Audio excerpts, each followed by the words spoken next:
Good morning! Dahil Chinese New Year ngayon, pumunta kami ng Machu Temple ng mga anak ko.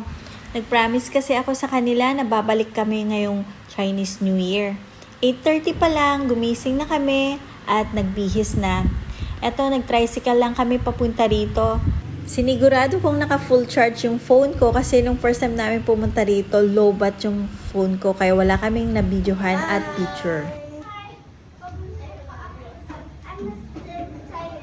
Dapat pala kagabi pa kami nagpunta dito dahil kagabi daw ginanap yung event nila rito.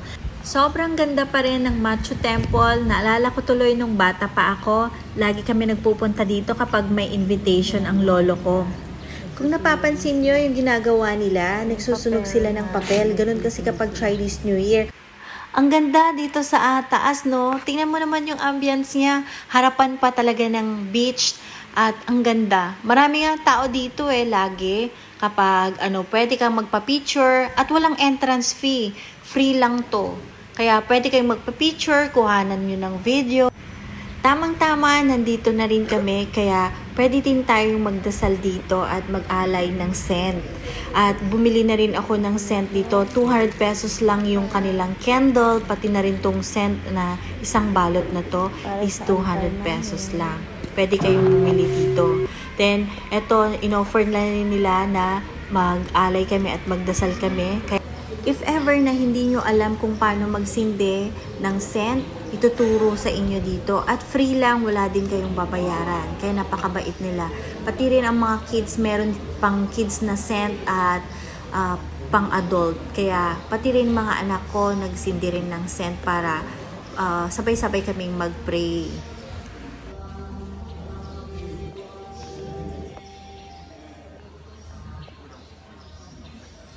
Kapag nagpunta tayo dito, iwasan lang natin mag-ingay para hindi sila magalit at bawal kasi maingay dito. Tapos, pagkatapos mo mag-pray, itutusok mo na sa harapan yung scent mo. Then, eto na, bababa na kami para mamasyal at mag-picture-picture pa. Ano?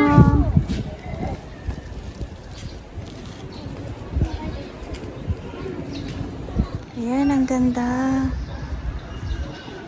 Tagal na namin nagpupunta dito. Nung bata pa lang ako, nagpupunta kami dito.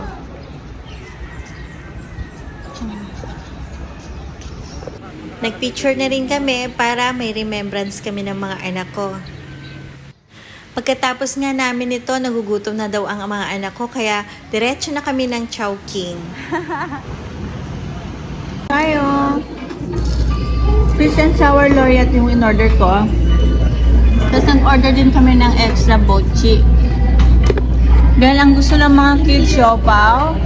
Ayan, nagustuhan nila yung siopaw na asado dito sa Chowking. Nagluto yan para hindi ka maano.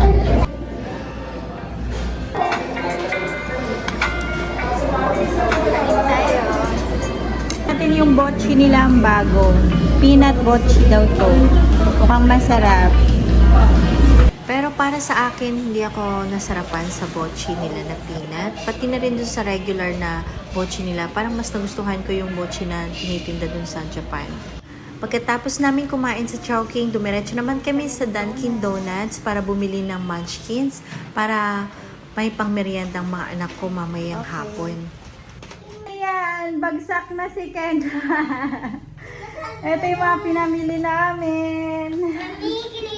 Ito yung sa Machu Temple yung binili naming scent. At saka yung candle, may binili din kami. Iuwi ko sa Japan itong mga to. At ito yung tinake out namin, hindi namin naubos sa Chowking. Bumili na rin kami ng 1 kilong orange. Tapos bumili kami ng lansones dahil paborito ng mga anak ko yan. Then meron din kaming pang merienda mamaya. Munchkin. Iyo. Oo, ayan, napagod sila. Ang init kasi. Tapos dito, pang sigang ko mamaya. Bumili ako ng kangkong at sili. Nakabili din kami ng ano. Ito.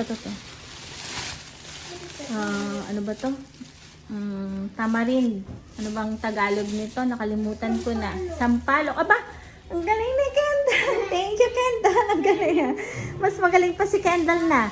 Eto, sampalok. Bumili din kami ng apple. Ayan. At yung mga pang-bitin ko. Para sa bahay din to.